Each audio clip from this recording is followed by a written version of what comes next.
Alright, so you can wait until it comes.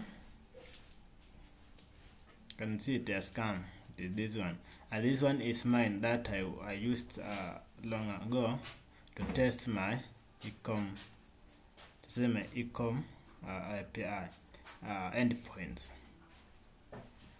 But for now, I downloaded another version that is over here for this specifically.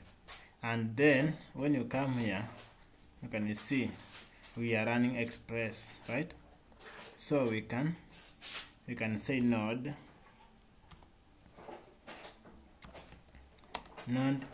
index and run this. Not node, but it's okay.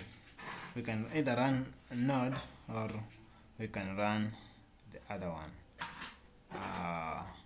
which is node mode.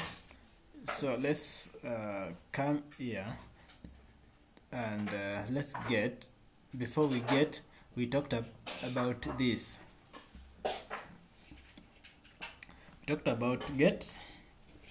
This says give the response of what you want to get from the endpoint.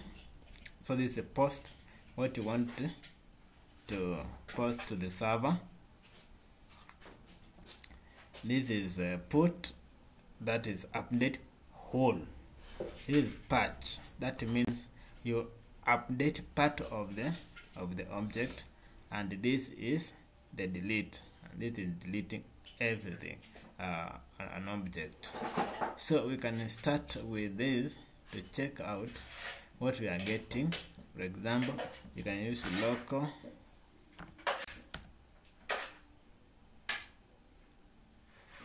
localhost